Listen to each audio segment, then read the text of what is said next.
따다바두두 따다두두두두 따두두두 따다 두둥둥둥 선한 목자 되신 우리 주 항상 인도하시고 방초동산 좋은 곳에서 우리 먹여주소서. 선한 목자 구세주여 항상 인도하소서. 선한 목자 구세주여 항상 인도하소서.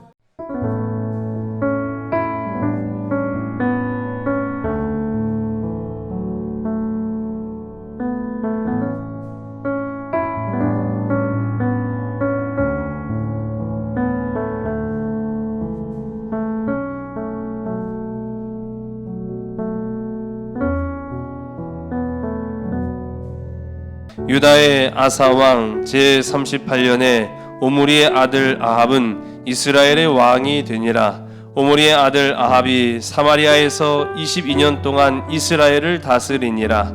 오므리의 아들 아합이 그의 이전의 모든 사람보다 여호와 보시기에 악을 더욱 행하여 느밧의 아들 여로보암의 죄를 따라 행하는 것을 오히려 가볍게 여기며 시돈 사람의 왕 엣바알의 딸 이세벨을 아내로 삼고 가서 바알을 섬겨 예배하고 사마리아에 건축한 바알의 신전 안에 바알을 위하여 제단을 쌓으며 또 아세라상을 만들었으니 그는 이전에 이스라엘의 모든 왕보다 심히 이스라엘 하나님 여호와를 노하시게 하였더라. 아멘.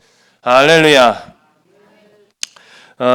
오늘 대통령 선거일인데 궁금하지 않으세요? 궁금해요. 아니 뭐 다 찍었는데 뭘 궁금해요. 제가 어린 시절에 자전거를 배울 때만 하더라도 우리 화면에 보시는 것처럼 저런 좋은 자전거가 없었더랬습니다.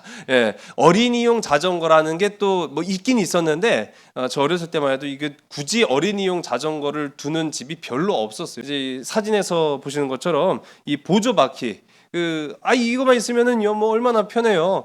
누가 자전거 안 가르쳐 줘도 저 보조 바퀴만 있으면은 얼마든지 탈 수 있는데 뭐 그런 개념조차 없었고요. 제가 처음 배웠던 자전거는요 딱 쓰면은 의자가 제 가슴팍에 올 정도면 굉장히 컸죠. 그리고 초록색 흔히 이제 배달용 자전거라고 하죠. 예, 삼천리 자전거였던 걸로 제가 기억을 합니다. 그런 자전거였는데 당연히 혼자 감당할 수도 없었고 탈 수도 없었어요. 그래서 이제 제가 자전거를 처음 배울 때 저희 아버지가 뒤에서 붙잡아 주시고 밀어 주시고 했던 기억을 갖습니다. 근데 어느 날 아빠 나 붙잡아 줘. 그래서 이렇게 자전거를 타고 갔는데 다른 날보다 좀 더 빠른 것 같아요. 그래갖고 또 빠르니까 또 기분이 나쁘진 않더라고요. 그래서 뒤돌아보면서 아빠 너무 빠른 것 같아. 그렇죠. 당황한 거예요. 아빠 다른 날보다 좀 빠른 것 같은데 하고 딱 뒤돌아보니까 아버지가 안 계신 거죠. 분명히 그 자리에서 붙잡고 이제 같이 다녀야 될 아버지가 없으니까 당황스러움을 느끼는 그 순간 마치 베드로가 물을 걷다가 빠진 것처럼 저 어떻게 했을까요? 그렇죠. 자빠졌죠. 자빠져가지고 굴렀는데요. 팔이 까져가지고요. 막 피가 철철 나고요. 얼마나 서럽고 화가 나든지. 그래가지고 그 자전거를 타고 오지도 못하고 끌고 왔다는 거 아니겠어요? 끌고 오면서 아버지한테 분노에 찬 목소리로 아빠 왜 안 잡아줬어? 화를 막 낸 거예요. 아빠 왜 안 잡아줬어? 잡아야지. 그렇게 얘기를 했더니 저희 아버지가 야 계속 잡아주면 평생 못한다? 그 얘기를 하시는 거예요. 그래도 아들이 자빠지는 것보다 잡아주는 게 훨씬 낫지. 그랬더니 아이고 너 그러면은 평생 붙잡아줘야 돼? 제가 그랬거든요. 근데 어쨌든 간에 결론적으로 아버지가 더 이상 잡아주시지 않더라고요. 그러면서 혼자 타는 법, 이제 서는 법, 뭐 이제 하는 방법들을 알려주셨는데 결론적으로 아버지가 옳았어요. 네, 맞아요. 그렇게 해서라도 비록 여러 번 넘어졌지만 그렇게 해서라도 혼자 자전거를 타는 것이 맞더라는 것이죠. 아버지가 자전거를 붙잡아주지 않았다고 해서 아버지가 나를 버린 게 아니죠. 아버지가 나를 붙잡아주지 않았다고 해서 아버지가 나를 미워하는 것도 아니죠. 예, 맞습니다.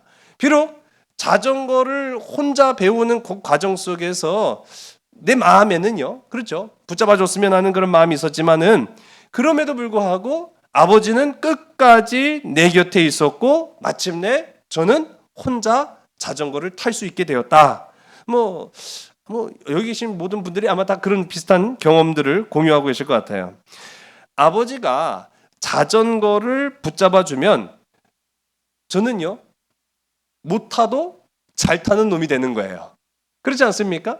그런데 계속 아버지가 내 자전거를 붙잡아 준다라고 생각하면은 처음에는 아버지 덕분에 내가 자전거를 이렇게 타고 다니는구나 라고 생각이 들다가 사람은요 참 간사해요. 어떤 생각을 갖냐면은 야 진짜 나 잘 달린다. 어? 야 나 진짜 베스트 드라이버 아니야? 나 이렇게 어쩜 이렇게 운전을 잘해? 이런 착각을 우리가 금방 하는 거예요. 마치 밀어주시는 아버지의 공로는 생각하지 않고 내가 잘하고 있는 것처럼 생각을 하는 것, 착각을 하는 거지요.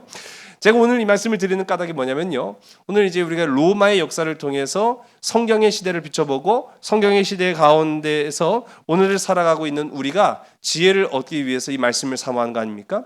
로마 시대도 크게 다르지 않았다라는 거예요. 우리 이전 시간까지 함께 살펴봤던 로마 기독교를 공인했던, 그래서 그 종교 탄압의 역사에 종지부를 찍었던 콘스탄티누스 대제가 무려 30년 동안이나 교회 부흥과 발전을 위해서 엄청난 공헌을 했습니다.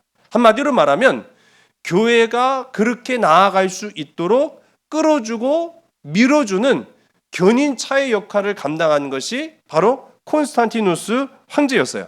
자, 그런데 중요한 건 뭐냐면 이렇게 30년 동안 로마 교회가 성장과 번영을 누리는 동안 교회는요, 하나님의 은혜야, 하나님이 역사하셔서 저 황제를 지혜롭게 하시고 그 황제가 로마를 아주 잘 다스리게 평안하게 하셔서 이제 교회가 번영하게 하셔서, 그렇게 아마 처음에는 생각했던 사람들도 있었을 거예요. 근데 시간이 점점 지남에 따라 교회가 어떤 생각을 가졌느냐면 너무너무 훌륭해.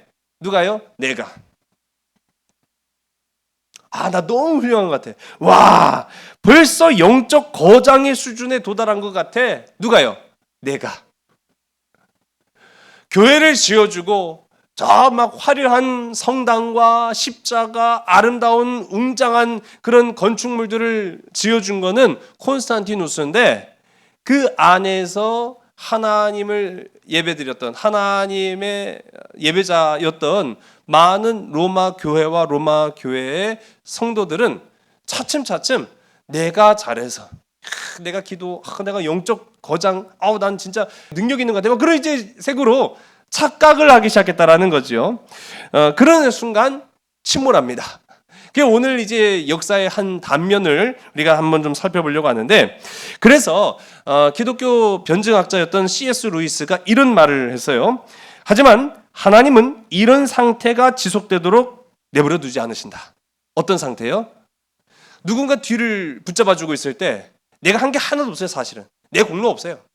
그런데 그냥 내 인생 평지풍파 거치지 않고 그냥 완만하고 평탄하게 잘 가고 있어요. 그러니까 마치 내가 잘하는 것처럼 착각하고 내가 능력 있는 것처럼 생각하고 내 기도는 다 응답받는 것처럼 그렇게 이제 생각을 해서 교만에 빠진 거죠. 그런데 하나님은 그렇게 내버려 두지 않으신다는 거예요. 곧 하나님은 후원과 격려를 초래하신다. 하나님은 피조물이 자기 발로 서도록, 즉 흥미를 잃은 의무들을 자기만의 의지로 수행하도록 남겨두신다. 한마디로 뭐래요? 언젠가는 스스로 자전거를 탈 줄 알아야 된다는 얘기예요. 언젠가는 스스로 설 줄 알아야 된다는 거죠. 그러므로 메마른 상태에서 드려지는 기도야말로 하나님을 최고로 기쁘시게 해드리는 기도이다. 자, 제가 아까 전에 말씀드렸죠. 자전거 타다가 그만 아버지가 안 잡으니까 당황해가지고요. 막 핸들을 막 어쩔 줄 몰라가지고 그만 탁 자빠졌는데 장갑을 쫙 깔면서 팔꿈치 막 까지고요, 무릎 팍 까지고요, 막 피가 철철 나면서 얼마나 아프고 서럽던지, 나 다시는 자전거 안 탈래. 그게 아니라 아버지한테 가갖고 왜 안 잡아줬어 그랬더니 야, 너 평생 그럼 내가 붙잡아줘야 되냐? 그 얘기를 들으니까 오기가 생긴 거예요. 내가 혼자 탄다. 응? 타는 거 내가 꼭 아버지한테 보여드려야겠다. 그래가지고요, 이를 악물고 한 3, 4일을 넘어지면서 자전거를 배웠던 것 같아요. 그 넘어지는 그 과정, 그 넘어지면서 흘렸던 눈물, 그 넘어지면서 또 실패를 맛봤던 그 절망, 좌절. 그런데 오히려 그때의 그 아픔과 상처 덕분에 스스로 결론적으로는 언젠가 스스로 탈 수 있게 됐다라는 거 아니겠어요? 우리가 인생에서 메마른 광야를 걸어갈 때가 있다는 거예요. C.S. 루이스가 그냥 한 말이 아니에요. 메마른 그 상태, 우리가 영적으로나 육적으로나 너무나 갈급해서 간절한데 딱히 뾰족한 어떤 방법을 찾지 못해서 헤매이고 있는 그런 상태, 이럴 때 드려지는 기도야말로 하나님을 최고로 기쁘시게 한다라는 거죠. 200년의 종교 탄압을 견뎌내고 로마 교회는 마침내 빛을 발하기 시작했습니다. 음지에서 양지로 옮겨졌던 거죠. 그런데 그 즐거움은요, 그 기쁨은 불과 30년밖에 가지 않았어요. 참 이게 200년의 어둠에 갇혀 있다가 마침내 이제 막 드러나기 시작했는데 불과 30년밖에 안 갔어요. 왜 그랬을까? 위기가 찾아왔기 때문입니다. 콘스탄티누스가 죽자 교회는 또다시 술렁이기 시작하고 위기를 맞이합니다. 이 콘스탄틴의 아들 삼형제가 있었다. 제가 지난 시간에 말씀드렸죠. 우리 지도를 잠깐 보시면은요, 로마가 이 영국 브리타니아에서부터 이쪽이 이제 예루살렘 이스라엘이고요. 이쪽은 아프리카. 이렇게 삥 지중해를 둘러싼 육지를 이 로마가 통치를 합니다. 그런데 이 육지를요 3등분을 한 거예요. 딱 끊어서요. 아주 과학적인 방법이 아니에요. 비과학적으로 이렇게. 왜냐면은 그렇다 보니까 가운데 있는 막내가 차지하는 이 땅은요 완전히 동떨어져 있어요. 바다 건너가야 돼요. 그 자기 육지를 바다 건너가야 되니까 굉장히 이게 통치 구조가 불합리해요. 그러니까 마지막 나중에는 이 막내 아들이 둘째 형한테 수도인 로마를 주죠. 그렇게 하는 과정까지 한번 살펴봤습니다. 그러니까 분배 자체가 이게 머리를 잘 못 썼던 것 같아요. 그래서 어쨌든 이 삼형제가 나라를 세 개로 분할해서 통치를 합니다. 그런 가운데 마침내는 뭐 나머지 첫째, 셋째 다 죽고 둘째만 살아남아서 로마의 최후 통치자가 되는데, 그러기까지는 엄청난 피바람이 불었다는 거예요. 이 왕이 죽고 새로운 왕이 임명되는 이 과정 속에서 참 순조롭게 또 아름답게 다음 왕으로 이어지면 얼마나 좋겠습니까마는 이 콘스탄티누스의 아들들이 그렇게 아름답게 왕위를 이양받지는 못했던 것 같아요. 시기가 있었고 미움이 있었고 마침내는 사륙이 벌어지는 아주 비참한 그런 결과를 맞이하게 됩니다. 왕위를 위협하는 모든 사람들을 다 제거했다는 거예요. 한마디로 말하면. 그때 우리가 때로는 그런 이야기들을 좀 들으면 가슴이 많이 아파요. 우리 대한민국, 우리 한국 교회가 과거에 굵직굵직한 큰 일들 참 많이 했습니다. 제가 이전 시간에 역사적인 그런 상황들을 쭉 한번 훑어보면서도 말씀을 드렸지만은 우리가 과거 일제치하, 일제강점기 시대에도 교회의 역할이 상당히 컸다라는 것을 제가 말씀도 드리고 했는데, 그런데요 근대에 이르러서 민주화 운동을 할 때 또는 독재 정권 아래에 그럼 도대체 교회는 뭐 했냐라고 하는 질문들이 참 많이 있었어요. 사실 교회가 딱히 하지 않은 게 아니라 잘못된 길을 갈 때가 있었거든요. 왜요? 권력의 편에 붙었어요. 권력의 편에 붙었어요. 저는 오늘 대선도 물론이지만은 어느 정당이 어떤 사람이 대통령이 되었든지 간에 우리는요 기도를 멈출 수 없다라는 사실입니다. 우리가 해야 될 일들은 권력에 아첨하고 빌붙어서 어떻게든 교회가 뭐 어떤 유익을 얻고 또는 혜택을 누리려고 하는 것이 아니라 이 나라를 위해서 우리 교회가 우리 그리스도인들이 어떤 역할을 해야 되느냐, 이게 가장 먼저 선행이 되어졌다라고 생각을 해요. 이때도 마찬가지예요. 로마가 그렇게 피바람이 막 불고 왕이 젠탈전은 아니지만 그럼에도 불구하고 왕위를 위협하는 사람들을 막 정적들을 숙청하고, 이게 사실은 다 하나님의 방식도 아니고 하나님의 뜻도 아니잖아요. 근데 그때 교회가 어떤 역할을 했느냐? 권력에 붙었다는 거예요. 권력에 붙었다는 거죠. 콘스탄티우스, 이제 홀로 남은 최후 승리자였죠. 이 콘스탄티우스가 로마를 통치하려고 딱 보니까, 이게 사실 사람이 그릇이 또 그릇이니만큼 혼자서는 로마를 감당하기가 사실 좀 어렵습니다. 그래서 자신의 말을 잘 들을 통치자를 또 찾아요. 그러니까 황제를 한 명을 더 이제 세워야 되겠다라는 이제 생각을 한 거죠. 그런데 다 어떻게 했어요? 다 죽여버렸잖아요. 다 죽이니까 왕의 피를 이어받은 사람이 별로 없었던 거예요. 근데 그 가운데 다 죽이진 않았어요. 사촌 동생들이 어려서 죽이지 않고 남겨놓은 애들 둘이 딱 있었습니다. 그 둘을 불러옵니다. 그 둘이 갈루스와 율리아누스라는 이 사촌 동생들인데, 특히 이 율리아누스는요, 사실 어려서는 콘스탄티우스 형을, 사촌 형이죠, 굉장히 존경했어요. 그런데 결국은 자기 아버지 죽였잖아요. 그러니까 이 존경심이 증오로 바뀌어가지고 복수에 불타는 그런 사람으로 성장하게 됩니다. 이 갈루스와 율리아누스는요, 죽음의 칼은 피했지만은 절대로 전면에 설 수 없는 그런 비참한 유년기를 보냅니다. 왜냐하면 까딱 잘못했다가는요, 말 한마디 잘못하고요, 행동 하나 잘못했다가는 얘네들도 얼마든지 죽일 수 있거든요. 그러니까 어떻게 보면은 아주 잠잠히 지냅니다.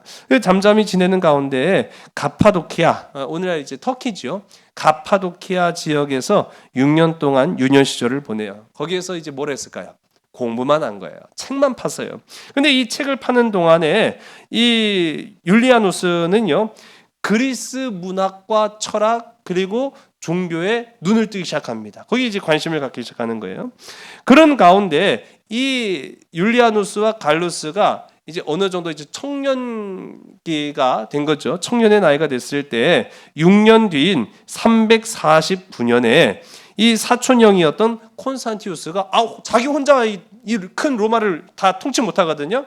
그래서 서방을 다스릴 나를 도와서 로마를 통치할 부제로 이 율리아누스를 부릅니다. 그래서 율리아누스가 올라와요. 근데 이때 이 율리아누스가 이제 비로소 이 가파도키아에서 터키에서 로마까지 오는 과정 속에 여러 도시들을 거치게 되는데, 그때 에베소, 우리한테도 참 친숙한 곳이죠. 에베소라는 곳에 머물렀을 때 그때 거기에서 완전해졌어요. 뭐가 완전해졌느냐? 그의 종교적 성향이 뚜렷해졌어요. 이 율리아누스는 더 이상 나 하나님 안 믿어. 나는 제우스를 믿을 거야.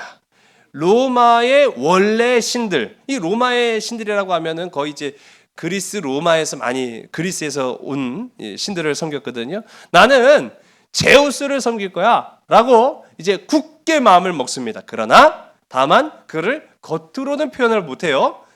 겉으로 표현하면 큰일 나죠. 철저하게 비밀에 붙여집니다. 어쨌든 간에 이 마음속에 모든 게 다 삐뚤어졌던 것 같아요, 사실은. 그래서 하나님을 믿는 콘스탄티누스 일가가 내 부모 형제 다 죽였으니까 나는 절대로 용서할 수 없어 라는 그런 비뚤어진 마음이 들어간 것 같아요. 참 저는 이런 부분들을 역사적으로 또 보면은 제가 우리 한 사람으로서의 그리스도인들이 이 세상을 살아가면서 참 우리의 역할이 중요하구나 라는 그런 생각들을 해보게 됩니다. 나와 함께 마주하는 이웃들, 나와 같은 일터와 터전 속에 살아가는 사람들은요, 그냥 단순히 나 한 사람의 모습으로만 보는 게 아니에요. 때로는 우리를요, 그리스도인으로 볼 때가 있어요.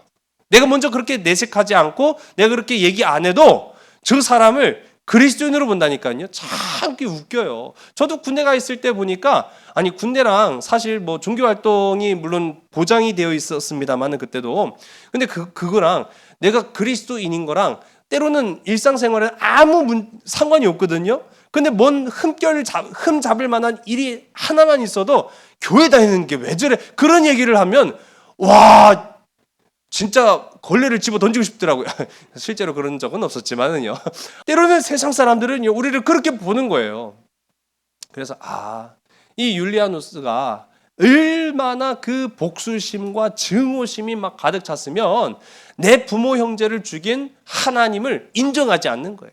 그래서 하나님을 철저하게 배제하고 그 안에 그리스의 신 제우스를 마음에 품기 시작합니다. 자, 이 24살의 율리아누스가 황제가 됩니다. 이 율리아누스가 황제가 됐을 때 동방의 상황이 근데 그렇게 썩 좋지가 않았어요. 우리 지도를 잠깐 이제 보시면은 이 콘스탄티우스는 동방을 지금 현재 다스리고 있습니다. 그리고 율리아누스를 24살의 황제로 세워서 서방을 다스리게 했어요. 근데 이제 이 서방 같은 경우에는 라인강 이쪽이 되죠. 이 라인강이 어떻게 보면 국경선이에요. 여기에서 야만족들이 계속 물밀듯 쏟아져 와서 이 라인강을 아주 수비를 잘하지 않으면은 참 여기도 피곤한 지역이 이 서방이고 동방 같은 경우에는 이 페르시아 왕국이 점점 밀려옵니다. 점점 밀려와서 어느 날 이 콘스탄티우스 앞으로 사절단을 보내요. 그래서 편지를 보냈는데 그 편지의 내용인즉 이렇습니다. 당신들이 차지하는 땅은 다 내 조상들의 땅이니 그 땅을 모두 반환하시오.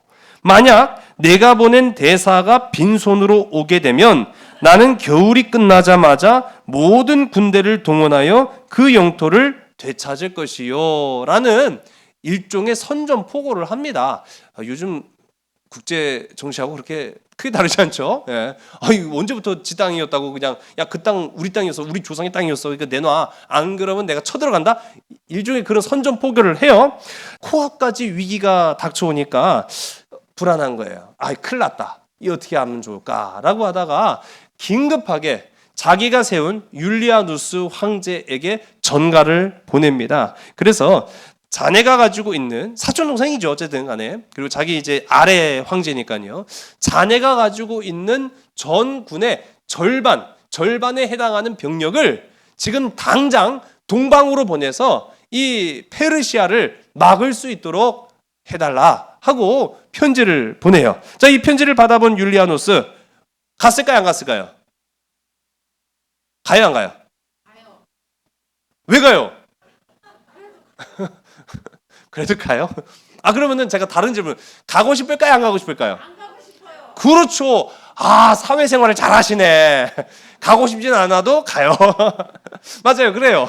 맞습니다. 아니, 뭐, 자기가 사실은 황제이긴 하지만은 자기보다 더 높은, 그래서 자기를 황제로 세운 콘스탄티우스에게 뭐 반기를 들을 수가 없는 그런 상황인 거예요, 아직은. 그러다 보니까 가긴 가야 되는데 솔직한 마음에 가고 싶지 않아요. 왜 도와줘요? 왜? 도와주고 싶은 마음은 뭐 눈끝만큼도 없거든요. 그리고 방금도 말씀드렸지만은 이 서방이라고 해서 그렇게 만만한 상황이 아니었습니다. 라인강이 접경지대라서 병력이 절반이나 빠져나가게 되면은 또 여기가 위태롭게 되는 거예요. 그러니까 율리아누스 입장에서도 보내긴 보내야 되는데 이거 꼭 가야 되나, 가고 싶진 않은데, 이제 그런 마음이 든 거죠. 그래서 지휘관들한테 이제 동방의 율리아누스, 이 콘스탄티우스 황제가 우리에게 지원병을 보내달라고 했으니 이거 어떻게 하냐, 가야지 않겠느냐 하고 이야기를 합니다. 그런데요, 놀라운 얘기를 들어요. 어떤 얘기가 나왔을까요? 황제시여, 우리 가고 싶지 않은데요? 그 얘기인 거예요. 가고 싶지 않다는 거예요. 왜 가고 싶지 않았을까요? 잘 모르시겠어요? 그렇죠. 죽을까봐. 첫 번째, 죽을까봐. 전쟁하러 갔는데 누가 좋아하겠습니까? 예. 저 요즘 뭐 그 우크라이나, 러시아 사태를 보면서 조금 이제 분석도 좀 해보고 저 나름대로 분석도 해보고 예측도 해보고 하는데 지금의 이 전쟁이요 우리가 과거에 경험했던 역사적 전쟁하고는 완전히 양상이 달라요. 왜냐하면은 과거의 전쟁에는 이념이 아주 뚜렷하고 분명했습니다. 그런데 요즘 같은 이 전쟁에서 거의 대부분이 누굽니까? 군인들이 젊은 청년들이에요. 요즘 MZ 세대라고 하는 신세대들이에요. 신세대들이요 혼란을 겪는 거예요. 지금 이 러시아 군대가 아무리 화력으로는 막강하게 앞선다 할지라도 그런 젊은 한마디로 말하면 신세대 군인들을 전쟁에 투입하는 과정 속에 그만한 준비 작업이 되지 않고서는요 이 전쟁 만만하게 볼 게 아니라는 겁니다. 자기들이 어떻게 보면 우크라이나하고 사실 우리가 역사 쪽 잠깐 살펴보면은 우크라이나하고 러시아가 전혀 별개 나라가 아니잖아요. 옛날에는 구소련으로 한데 묶여 있었고요. 언어도 비슷해요. 뭐 물론 우크라이나어가 따로 있고 러시아어도 따로 있긴 하지만은 대부분의 우크라이나 사람들이 러시아어를 다 해요. 그러니까 외모도 말도 다 비슷한 사람들이에요. 비슷한 사람들. 그런데 어떻게 보면은 자기 동포에게 총을 겨누는 것처럼 자기 부모, 자기 형제들에게 총을 겨누는 것처럼 비춰지는 그 상황에 혼란을 겪지 않을까요? 분명히 혼란이 있습니다. 그러니까 지금 전쟁이 그렇게 쉽게 진행되지 않는 그런 모습들을 보게 되는데 마찬가지죠. 전쟁은 그야말로 생사를 넘어가는 거예요. 그런데 지금 이 시대 당시에 율리아노스의 병사들이 왜 가계를 주저했느냐라고 하면은 일단 전쟁이 언제 끝날지를 알 수가 없어요. 군 복무가 뭐 우리처럼 뭐 몇 년, 몇 개월 그렇게 딱 정해져 있는 것이 아니라 일단 전쟁에 나가기 시작하면은 적어도 5년에서 10년까지를 내다봅니다. 자기 집으로 돌아올 수 없는 거예요. 여러분 여기에서 여기까지가 얼마나 먼지 가늠도 안 되죠. 예, 그렇습니다. 그런 먼 거리를 기약 없는 이 전쟁 앞에 우리가 간다? 율리아노스 황제요. 우린 가고 싶지 않습니다. 근데 이 마음이요. 어느 정도였느냐 하면은 우리 전쟁터로 보내면 우리 반란이 일으킬 겁니다. 그런 상황까지 간 거예요. 지금 율리아노스가요. 상당히 내적 갈등을 겪는 거예요. 자기도 사실 가고 싶지 않거든요. 그런데 명령이니까 가기는 가야 돼요. 그런데 중요한 거는 병사들이 자기를 안 따라주는 거예요. 자기네들 가고 싶지 않다는 거예요. 자꾸 자기를 보내려고 하면은 우리 반란이 일으킬 겁니다. 그러니 이 병사들의 마음을 달래지 않으면 자칫 자기에게도 위협이 올 그런 상황이거든요. 그래서 이 율리아노스가 결정을 내립니다. 어차피 이렇게 될 거 이판사판이다. 자, 우리 차라리 반란을 일으키러 가자. 네, 그렇습니다. 그래서 율리아노스가 군사를 3만 명을 이끌고 가요. 그 3만 명의 군사를 세 갈래로 나눠서 분산시켜서 정해진 장소에 모이기로 합니다. 그래서 정해진 장소에 모이면은 이때 우리가 콘스탄티누스 황제의 군대를 치자. 그래서 우리가 이 로마를 통일하자라는 그런 계획을 세워요. 참 어떻게 보면 도박과 같은 일이죠. 그래서 이 율리아누스의 군대가 3만 명이 세 개의 부대로 나누어서 진격을 합니다. 자, 그런 가운데 361년 11월 3일입니다. 이 콘스탄티누스도 일단 서방에 병사들을 보내달라고 했고 그 병사들이 오면 우리도 전쟁에 나가야 되잖아요. 그 전쟁 준비를 한 거예요. 전쟁 준비를 하면서 병영을 돌아다닙니다. 이제 콘스탄티누스가 병영을 돌아다니는데 타르수스라는 지역에서 병에 걸려요. 열병에 걸립니다. 그리고 죽어버렸어요. 이 율리아누스가 도착하기 전에 죽었어요. 누구한테 잘 된 걸까요? 그렇죠. 율리아누스한테 겁나게 잘. 이야, 도착해서 보니까 황제가 죽었대. 아마 율리아누스는요 가슴을 막 쓰러. 와, 야 진짜 내가 며칠만 더 빨리 도착했으면 나 반란자 될 뻔했는데. 그렇죠. 며칠만 더 빨리 도착했으면 반란자가 되는 거예요. 그런데 며칠 늦게 도착하는 바람에 황제가 죽고 이제 더 이상 황제를 이을 사람이 없으니까 그대가 율리아누스 당신이 로마를 통치하는 황제가 되시오 하고 추대가 된 거예요. 졸지에 반란하러 갔다가 황제가 됩니다. 그러니 이 얼마나 큰 횡재입니까? 그런 상황에서도요, 율리아노스가 절대로 이제 드러내지 않은 것 한 가지가 있다고 말씀드렸죠? 네. 내 안에 종교심을 드러내지 않았어요. 하나님을 믿는 게 아니라 이제 제우스 이방신을 섬겼으면서 그걸 드러내지 않습니다. 은밀하게 자신이 반란자가 된 게 아니라 황제가 된 것에 대해서 기뻐함으로 조용히 황소를 제우스 신에게 바쳤다라는 이제 내용이 있어요. 근데 어쨌든 이 콘스탄티우스 전임 황제가 죽었어요. 자, 교회에 묻어줍니다. 그 선대와 마찬가지로 콘스탄티누스 대제처럼 이 콘스탄티우스 황제도 성대하게 장례식을 치르고 그 시신을 교회에 안치합니다. 이때가 율리아누스가 마지막으로 교회에 발을 들였을 때였다라고 이야기해요. 그때부터 다시는 교회에 발을 들이지 않아요. 왜? 증오했어요. 미워했어요. 그리고 그 교회라고 하면은 소위 말하는 이가 갈렸다라고 이제 표현을 할 수가 있습니다. 자, 그런 가운데 362년 우리 6월 17일이죠. 율리아누스는요, 더 이상 자신의 비밀을 감추지 않았어요. 왜요? 황제 죽었잖아요. 이제 내가 유일한 황제 아니에요. 나는 하나님을 섬기지 않는다. 나는 제우스를 섬기겠노라 라고 선포를 합니다. 자, 우리 지금 보시는 이분이 46대 황제 율리아누스인데 좀 모양새 좀 이상해요. 이 모양새 좀 이상한 까닭은 이 율리아누스 황제가 그리스 문화, 그리스 문학, 그리스 종교에 침투했다고 했죠. 지금 이 보여지는 그 모습이 로마의 전통적인 황제의 그 근엄한 모습과는 동떨어진 마치 그리스의 철학자 같은 그런 옷을 취하고 있는 겁니다. 자, 그래서 362년 6월 17일에 교서를 내려요. 어떤 교서를 내리냐? 이 율리아누스가 그래도 준비를 많이 했어요. 어떤 식으로 준비를 했냐? 그때부터 본격적으로 기독교를 탄압하는데 그냥 전면적으로 탄압하고 그렇게 박해를 한 게 아니라 아주 교묘하게 탄압합니다. 교회에서 요즘은 이제 우리가 수요예배도 예배를 드리기 위해서 성도님들이 모이지 세상 사람들이 오는 경우는 별로 없잖아요. 근데 이 시대 기독교가 공인된 로마는 교회가 곧 종교의 터전이고 신앙의 전이고 배움의 터전이었어요. 학교였어요. 그래서 많은 사람들이 의무적으로 교회에서 배우고 듣고 따르는 그런 모습들을 보였는데 이 율리아누스가 가만히 생각해 보니까 옛날처럼 로마가 전면적으로 기독교를 탄압하면은 순교자들이 많이 생길 것 같단 말이에요. 그러면 오히려 순교자들이 많이 생기면 누구만 도와준 꼴이 돼요? 교회만 도와준 꼴이 되는 거예요.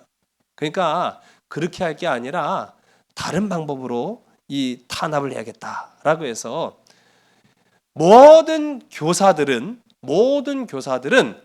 기독교를 가르치지 못하게 막습니다. 그게 아주 대표적인 거예요. 기독교 교사들은 그리스 철학에 굉장히 약하기 때문에 그런 사람들이 어떻게 사상을 가르치느냐라는 이유로 자라나는 아이들에게 예수 그리스도를 가르치지 못하게 막아버렸습니다. 굉장한 거죠. 우리가 과거 일제강점기 때도 비슷한 그런 교육을 받지 않았습니까?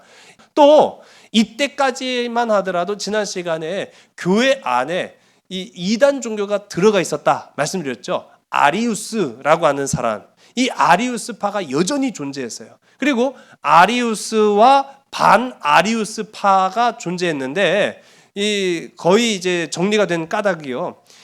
이 문제를 일으키는 사람들을 다 가둬놨거든요. 근데 이 율리아누스가 이 문제가 될 만한 교회에 문제가 될 만한 소지의 사람들을 다 풀어줍니다. 왜 그랬을까요? 그렇죠. 니들끼리 싸워라. 정신없이 싸우는 거예요. 교회에서 정신없이 싸우니까 사람들이요. 요즘도 그렇지 않습니까? 교회에서 싸우면은 세상 사람들에게 본이 되겠습니까? 저것도 맨날 지들끼리 치고박 지지고 싸우고 있다고. 좋지 못한 이미지가 되는 거죠. 아주 그렇게 교묘하게 이 율리아누스가 기독교를 박해를 해요. 그리고 많은 사람들이 반대를 했음에도 불구하고 마침내 363년 3월 5일 아까 전에 위협이 있었다고 했죠. 페르시아가 니들 우리 땅 안 돌려주면 겨울 지나고 봄이 되면 우리가 쳐들어간다? 그렇게 했죠. 로마가 먼저 쳐들어가요. 3월 5일 이제 요즘 같은 시기입니다. 이 봄이 되자 율리아누스가 9만의 병사들을 이끌고 생각해 보세요. 아까 전에 반란 일으킬까 봐 겁나고 두려워했던 그 율리아누스 병사들이 내세운 게 뭡니까? 전쟁터 나가면 우리 언제 집에 가요? 전쟁 나면은 언제 끝나요? 가고 싶지 않아요. 하고 싶지 않아요. 그렇게 했던 이 병사들을 얼레고 달랬던 이 율리아누스가 이제는 180도 바뀌어서 야 내가 황제인데 내 말 들어. 야 우리 저 교만한 이 페르시아를 먼저 치자. 그래가지고 9만의 병사들을 이끌고 페르시아 원정을 떠납니다. 근데 쉽지 않은 전쟁이었어요. 예. 이때 이 율리아누스가 상당히 젊은 나이였고 전쟁에 대한 경험이 그렇게 풍부하지가 않았습니다. 9만의 병사를 이끌고 페르시아를 진격했지만 상당히 큰 문제에 봉착을 합니다. 첫 번째로는 식량이 부족했어요. 두 번째로는 사방이 페르시아 군으로 막 넘쳐난다는 사실을 깨닫지 못했습니다. 그리고 신식 무기 앞에 이 로마 군인들이 당황을 한 거예요. 신식 무기가 뭐였을까요? 뭐 아주 신식 무기는 아니고요. 옛날에도 등장하긴 했던 그런 무기인데 코끼리. 그러니까 코끼리 앞에 이 로마 군사들의 사기가 꺾인 거예요.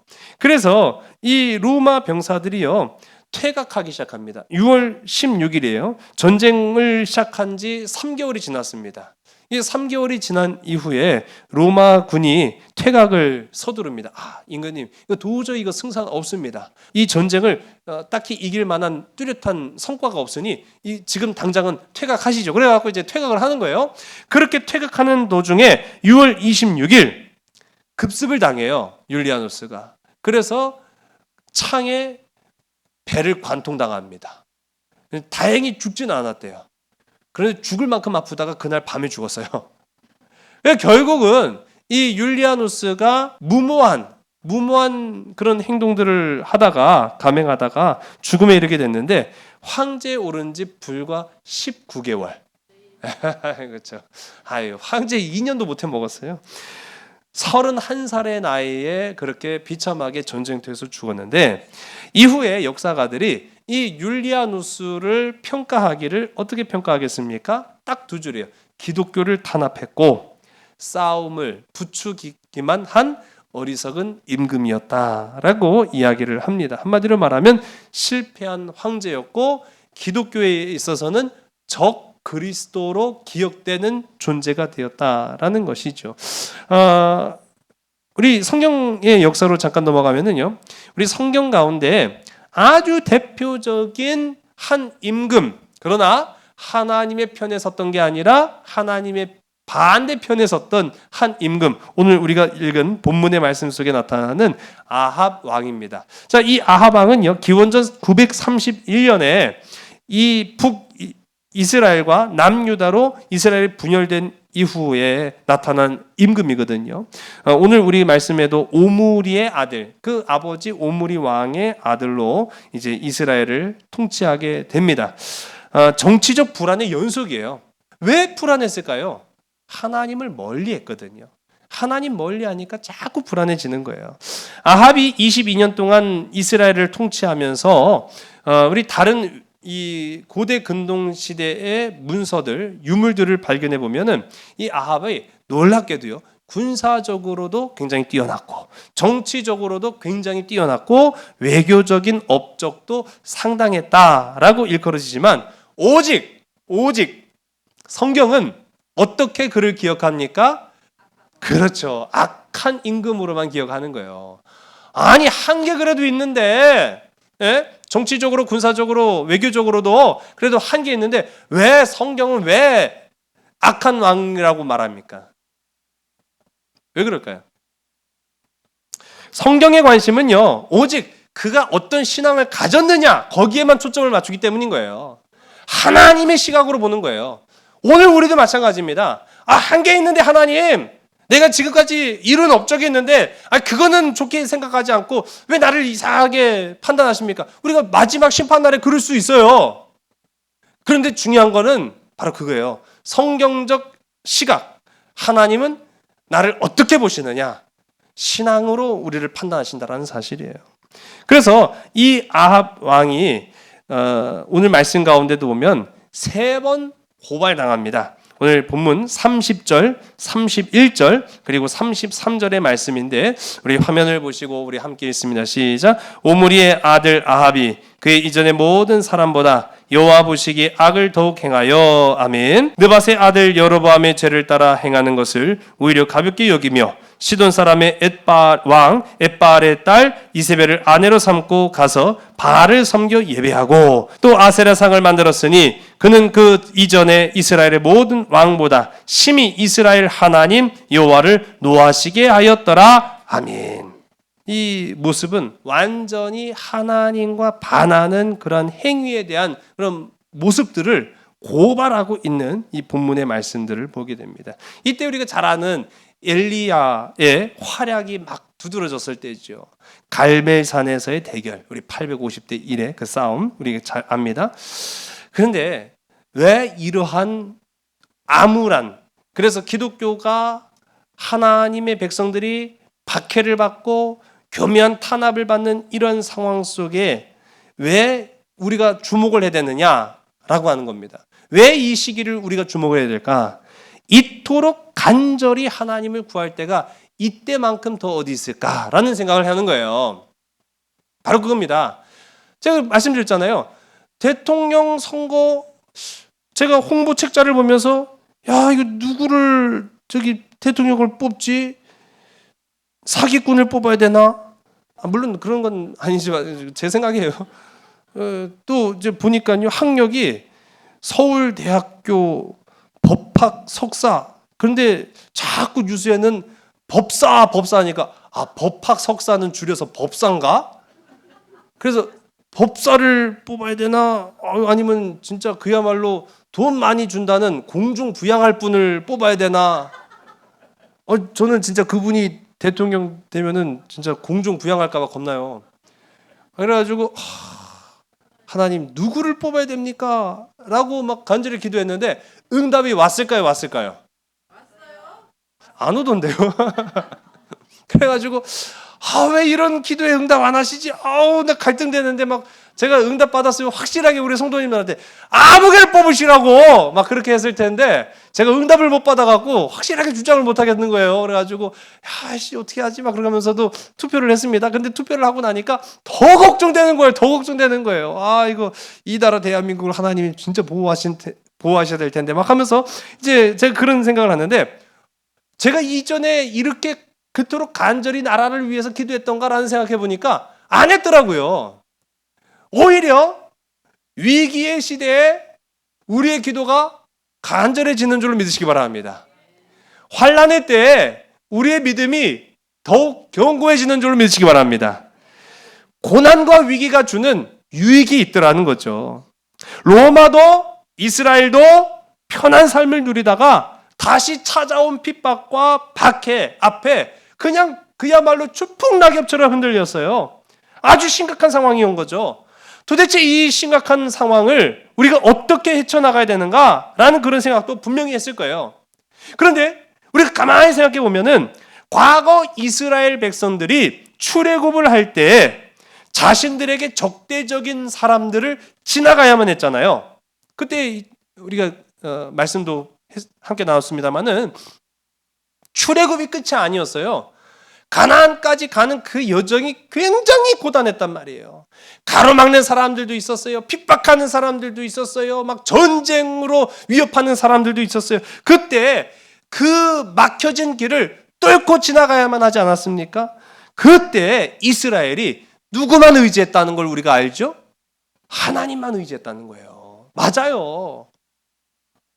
칼을 의지한 게 아니라 사람을 의지한 것이 아니라 그때 이스라엘은 오직 하나님만 의지함으로 그들의 믿음이 고난과 환난 속에 성장했는 줄로 믿으시기 바랍니다.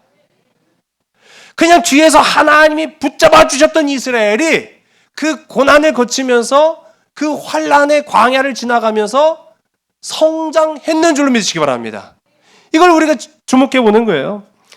이스라엘을 애굽에서 꺼낼 때는 단 하룻밤밖에 걸리지 않았지만, 그런데요, 이 애굽을 이스라엘 사람들의 마음에서 끄집어내는 데는 무려 40년이 걸렸다는 사실을. 우리 안에도요, 얼마든지 그러한 애굽이 있을 수 있다는 거죠. 그런데 놀랍게도요, 그냥 내버려 두면은 절대 그거는 나오지 않습니다. 절대 그건 나오지 않아요. 언제 나옵니까? 다시 환란을 경험할 때, 다시 핍박과 어려움 상황 가운데 처했을 때 우리는 비로소 그걸 다 토해내는 거예요. 하나님, 내 안에 진짜 남아있던, 다 그냥 뿌리채 뽑은 줄 알았는데 그러나 여전히 남아있는 내 안의 애굽을 다 토해내겠습니다. 그렇게 했으니 이스라엘이 가나안으로 들어간 거 아니겠습니까? 광야가 나를 성장시킨다라는 거예요. 광야에서 그 믿음이 선명해졌다라는 것을 이스라엘 사람들은 보게 된 거죠. 이상하게 들릴 수 있겠습니다만은 여러분, 율리아누스의 핍박 때문에 기독교는요 성장한 거예요. 율리아누스가 그렇게 교묘하게 아주 그냥 기독교를 까고요 핍박하고 막 그러니까 기독교가 성장한 거예요. 우리도 뭐 크게 다르지 않습니다. 어쨌든 간에 누가 대통령이 돼도 기독교에 그렇게 호의적이지는 않을 거예요. 호의적이지 않다고요. 지금 우리가 성장해야 될 때다라는 생각을 갖습니다. 기도해야 될 때구나. 아합의 배교와 기독교 박해가 많은 사람들의 어두컴컴한 마음에 있던 소망의 빛 하나님을 일깨워 준 거예요. 갈멜산의 대결이요, 어떤 의미인 줄 아십니까? 하나님의 시대 끝났어. 아합의 때에 와서 보니까 바알과 아세라가 다야, 최고야. 하나님 시대는 끝장났어 라고 생각했던 그 많은 이스라엘 사람들의 그 구경꾼들이 얼마나 많겠어요. 그 구경하는 이스라엘 사람들의 마음에 그 단 한 사람 엘리야가요, 하나님의 이름으로 명하여 불이 막 내려오고 역사가 나타나기 시작하니까 그 안에요, 그 작은 소망이요 확 타오른 거예요. 맞아, 하나님은 살아계시지. 하나님 살아계시지. 환난과 핍박이 믿음을 드러나겠다라는 거죠.